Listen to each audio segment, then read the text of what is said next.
RM39 classes YouTube channel में आप सभी का हार्दिक स्वागत है। साथियों, इस वीडियो में हम बात करेंगे सीईटी एग्ज़ाम 2024 से संबंधित। तो सीईटी एग्ज़ाम ग्रेजुएशन जो लेवल है उसकी जो एग्ज़ाम है वो 27 और 28 सितंबर को आयोजित की जा रही है। तो उसके लिए जो एडमिट कार्ड हैं वो जारी कर दिए गए हैं। तो आप एडमिट कार्ड है राजस्थान की जो MSSB की वेबसाइट है वहाँ से डाउनलोड कर सकते हैं और आपके SSO ID से आप वहाँ लॉगिन करके और इसमें डाउनलोड कर सकते हैं। तो जो एग्ज़ाम है उसके लिए एडमिट कार्ड जारी कर दिए गए हैं और इसके साथ ही परीक्षा से संबंधित दिशा निर्देश हैं वो भी जारी कर दिए गए हैं। तो साथियों, ये प्रश्न रहता है हमारे मन में कि परीक्षा में किस प्रकार से तैयारी करके हम जाएं, क्या क्या लेके जाएं, क्या नहीं लेके जानी है, ड्रेस कोड क्या रहेगा, कितने पहले पहुँचे, कितना टाइम रहेगा, ये सारी जानकारी हम आपको दे रहे हैं। तो साथियों, इसमें ड्रेस कोड, समय और अन्य जो आवश्यक वस्तुएं हैं जो ले जाने वाली है उसके बारे में हम आपको इस वीडियो में बताएंगे। तो जो दिशा निर्देश राजस्थान कर्मचारी बोर्ड ने जारी किए हैं उस बारे में हम आपको बताएंगे। लेकिन आपसे निवेदन है कि कृपया इस चैनल को लाइक और सब्सक्राइब अवश्य करें और साथ ही इस वीडियो के अंत तक ज़रूर बने रहें। तो साथियों, जो एग्ज़ाम है वो 27 और 28 सितंबर को आयोजित की जाएगी। तो प्रत्येक दिन 2 पारी में आयोजित की जाएगी। तो पहली पारी का समय रहेगा 9 बजे से 12 बजे तक और दूसरी पारी का समय रहेगा 3 बजे से 6 बजे तक। तो आपको देखिए इसमें दे रखा है क्लियर कि परीक्षा प्रारंभ होने की निर्धारित समय से 1 घंटे पहले तक ही परीक्षा केंद्र में परीक्षार्थियों को प्रवेश की अनुमति होगी। अर्थात परीक्षा केंद्र का प्रवेश द्वार 1 घंटा पहले बंद हो जाएगा। इसके पश्चात किसी भी प्रकार से प्रवेश नहीं दिया जाएगा। तो देखिए, आपका यदि जो परीक्षा है वो फर्स्ट पारी में है और जो 9 बजे है तो आपको मतलब 8 बजे तक वहाँ प्रवेश दिया जाएगा। 8 बजे तक हर हाल में आप वहाँ उस पर पहुँच जाए सेंटर पे तो ही आपको प्रवेश दिया जाएगा। परीक्षा केंद्र के अंदर 1 घंटे पहले के बाद में प्रवेश नहीं दिया जाएगा। यानी फर्स्ट पारी में 8 बजे तक और सेकेंड पारी में 2 बजे तक ही उसके अंदर प्रवेश दिया जाएगा। यदि आप 2 बजे बाद में जाते हो तो आपको प्रवेश नहीं दिया जाएगा। तो देखिए, परीक्षा प्रारंभ होने के लिए नियत समय से 2 घंटे पूर्व परीक्षा केंद्र पर उपस्थित हो जाए ताकि फ्रीस्कैनिंग और बायोमेट्रिक फेस रिकॉग्निशन द्वारा तलाशी और पहचान कार्य पूर्ण हो सके। देरी पर तलाशी के समय लगने के कारण परीक्षा में शामिल होने से वंचित हो सकते हैं। इसके लिए परीक्षार्थी स्वयं उत्तरदायी होगा। तो इस चीज़ का विशेष ध्यान रखना है, आपको समय लेकर के चलना है परीक्षा देने के लिए। तो आप उचित समय पे पहुंच जाए, 1 घंटा पहले आपका गेट बंद हो जाएगा, उसका विशेष ध्यान रखें। परीक्षार्थी ई प्रवेश पत्र की प्रविष्टियों को ध्यानपूर्वक देख लें और इनके बारे में कोई आपत्ति हो तो परीक्षा के पश्चात निर्धारित समय अवधि में SSO के माध्यम से ऑनलाइन ही स्वयं के स्तर पर सुधार कर लें। ऑफलाइन की संशोधन की किसी भी स्तर में सुधार नहीं होगा। तो देखिए, इसमें जो भी चीज़ें हैं उसको आपको देखनी है। तो इसमें जो दिशा निर्देश जारी किए गए हैं राजस्थान कर्मचारी चयन बोर्ड की तरफ से, तो हम देख लेते हैं कि क्या क्या इसमें जो करना है आपको।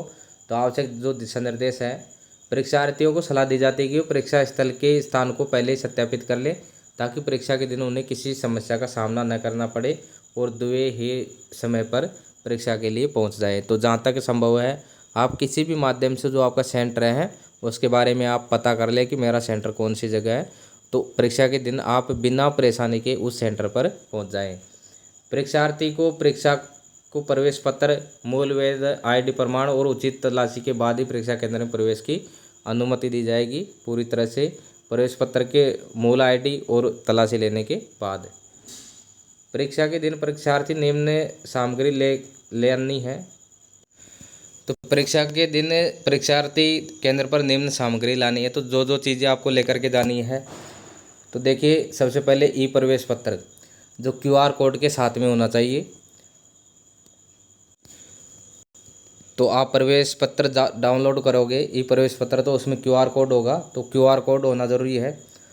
उपस्थिति पत्रक पर चिपकाने हेतु 2.5 x 2.5 सेंटीमीटर साइज का स्वयं का नवीनतम रंगीन मूल फ्रंट फोटो जो मर्ज मोरफेड हो, टेम्पर किया हुआ न हो और 1 माह से अधिक पुराना नहीं हो। यानी आपका 2.5 सेंटीमीटर चौड़ा और 2.5 सेंटीमीटर लंबा जो जो पासपोर्ट साइज़ का जो फ़ोटो है वो रंगीन, आपका नया बिल्कुल फ़ोटो जो बिल्कुल साफ़ सुथरा खचा हुआ हो वो हो। नीले रंग की स्याही का बाल पेन जो पारदर्शी हो, और पहचान हेतु एक मूल फ़ोटो युक्त पहचान पत्र, जैसे आधार कार्ड से पहचान सुनिश्चित की जाएगी, और आधार कार्ड में जन्म तिथि का अंकन होना आवश्यक है। तो आपकी जो पहचान है वो आधार कार्ड से की जाएगी, बायोमेट्रिक। तो आधार कार्ड में जन्म तिथि जो डीओबी है आपकी वो स्पष्ट रूप से होनी चाहिए। कई बार उसमें डीओबी नहीं पूरी नहीं होती, ईयर होती है, तो उसमें ईयर नहीं पूरी डीओबी आपकी होनी चाहिए। विशेष परिस्थिति में ही PAN card, passport, driving licence, मतदाता पहचान पत्र में से कोई एक का मिलान किया जाएगा। पहचान पत्र की छाया प्रति मान्य नहीं है। पहचान पत्र के आधार पर पहचान सुनिश्चित हो जाने और गहन तलाशी के उपरांत और निर्धारित ड्रेस कोड में आने पर परीक्षार्थी को केंद्र में प्रवेश दिया जाएगा। तो आपको एक तो ई प्रवेश पत्र लेकर के जाना है, दूसरा एक फ़ोटो लेकर के जानी है आपको पासपोर्ट साइज़ की, एक जो पारदर्शी पेन है वो लेकर के आपको जाना है। पेन का विशेष ध्यान रखना है कि उसमें रबड़ लगा हुआ या और किसी भी कलर का नहीं होना चाहिए, पारदर्शी बिल्कुल होना चाहिए वो, और उसमें रबड़ की साइज़ है वो ज़्यादा नहीं होनी चाहिए। और एक आपका जो पहचान पत्र है वो होना चाहिए।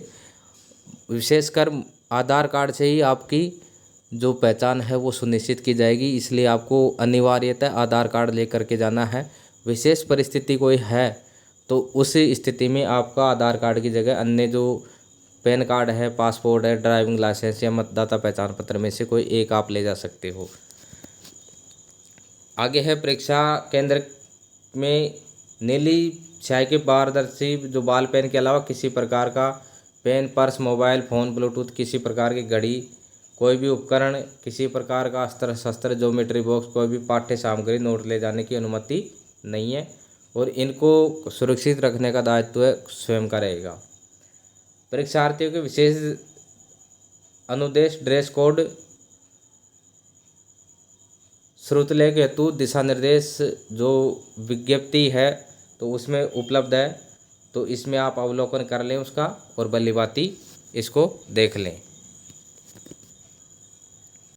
एक विशेष चीज़, उपस्थिति पत्रक के प्रपत्र में प्रत्येक अभ्यर्थी को हिंदी में दिए गए वाक्यों को अपनी हैंडराइटिंग में लिख करके हस्ताक्षर करने होंगे। जो उपस्थिति पत्रक होगा उसमें एक वाक्य आएगा, उस वाक्य को आपको लिखना है उसमें, और तब आपको साइन करना है। प्रश्न पत्र में प्रत्येक प्रश्न में 5 विकल्प दिए गए हैं, जिनमें से 4 प्रथम विकल्पों में उत्तर के लिए समुचित विकल्प चयन कर भरना होगा, और प्रश्न का उत्तर न देने के लिए विकल्प ई का चयन कर भरना आवश्यक होगा। सभी प्रश्नों में कोई एक विकल्प चयन कर भर लिया गया है, ये सुनिश्चित करने के लिए 10 मिनट का अतिरिक्त समय दिया जाएगा, और 10% से अधिक प्रश्नों में कोई एक विकल्प चयन नहीं भरने पर परीक्षा के लिए अयोग्य किया जाएगा। तो इस संबंध में जो निर्देश है बोर्ड द्वारा जो जारी विज्ञप्ति है उसमें है कि आपको ने यदि 10% से ज़्यादा यदि उसमें खाली छोड़ दिए तो आपको अयोग्य कर दिया जाएगा। इसलिए 5 विकल्प है, यदि आप किसी प्रश्न का उत्तर नहीं देना चाहते हैं तो उसमें 5वां विकल्प आप भर सकते हैं। तो साथियों देखिए, परीक्षार्थी के परीक्षा में सम्मिलित होने हेतु जो ड्रेस कोड है वो इस प्रकार से रहेगा, तो हम इसमें देख लेते हैं। तो ड्रेस कोड एक महत्वपूर्ण जानकारी के लिए देखिए, coat, tie, muffler, jacket, jerkin, blazer, shawl आदि पहनकर नहीं आना है। परीक्षार्थी शर्ट बिना जेब वाली, गर्म जर्सी, स्वेटर जिनमें बड़े बटन नहीं लगे हों पहनकर आ सकते हैं। शर्ट में किसी तरह का बेज नहीं लगा हो, ऐसे कपड़े जिसमें आपत्तिजनक सामग्री आदि छुपाए जाने की संभावना हो पहनकर नहीं आए। महिलाएं अपने बालों में रबड़ बैंड या साधारण किस्म के एयरपिन लगाकर आ सकती है। समस्त परीक्षार्थी मास्क भी आवश्यक रूप से पहनकर आए। परीक्षार्थी को परीक्षा केंद्र पर तलाशी के समय अपना कोट, गर्म स्वेटर, जर्सी उतारकर सिर से स्कार्फ हटाकर तलाशी देनी होगी। परीक्षार्थियों को पूरी आस्तीन का कुर्ता, शर्ट, ब्लाउज आदि पहनकर अपनी वेशभूषा में बड़ा बटन, किसी प्रकार के ब्रोच, जड़ाऊ पिन या बेज या फूल आदि लगाकर आने की अनुमति नहीं होगी। यानी आपको हाफ आस्तीन का शर्ट या कुर्ता पहन करके जाना है, पूरी आस्तीन का शर्ट या कुर्ता आपके लिए नहीं चलेगा। तो आपकी जो वेशभूषा है उसमें हाफ आस्तीन चलेगी। लड़कियों का जो सूट रहेगा वो भी हाफ आस्तीन वाला होना चाहिए, फुल आस्तीन का नहीं चलेगा। तो आप इस चीज़ का विशेष ध्यान रखें कि आप शर्ट या कुर्ता जो भी पहन के जाएं वो हाफ आस्तीन का होना चाहिए, और या आप ब्लाउज, जो महिलाएं ब्लाउज पहनती हैं वो ब्लाउज पहन करके जा सकती है। और कोई भी अपने जो बटन होते हैं वो बिल्कुल सादा सिंपल होने चाहिए, बड़े बटन नहीं हो। और जो ऊपर है, जो जैसे कोट टाई ये लगा करके नहीं जानी, मफलर जैकेट ये सर्दियों के अंदर काम आते हैं, लेकिन ये दिशा निर्देश जारी हैं।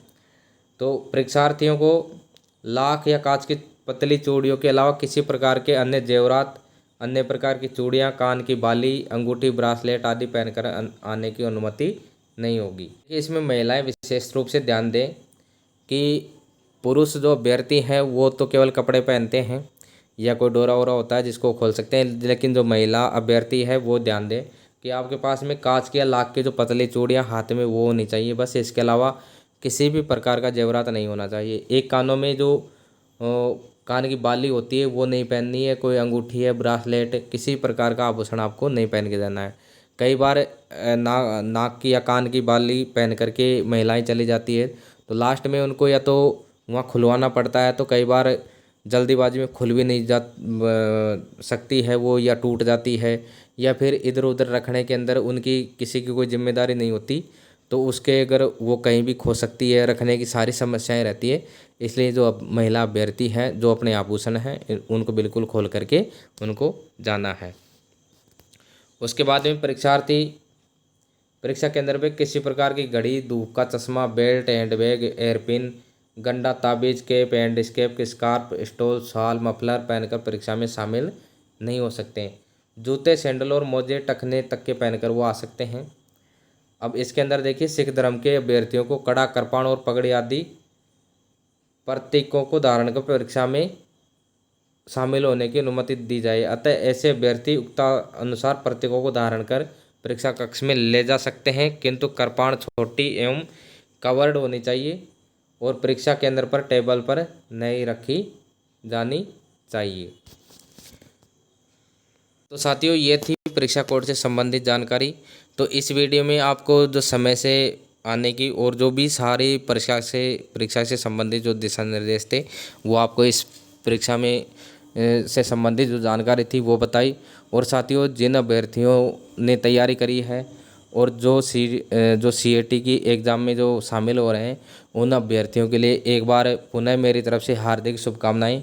और मैं चाहता हूं कि आपने जो मेहनत करी है वो जाया नहीं जाए, और आपका इसमें जो योग्यता है, पात्रता परीक्षा है, उसमें आपका 100% आपका सिलेक्शन हो, और आपके जो मापदंड हैं राजस्थान कर्मचारी चयन बोर्ड के जो 40% का, उससे ज़्यादा आपकी परसेंटेज बढ़े, ऐसी मेरी कामनाएं हैं कि ज़्यादा से ज़्यादा अभ्यर्थी जिन्होंने मन लगा करके मेहनत करी है उन सबको कामयाबी मिले।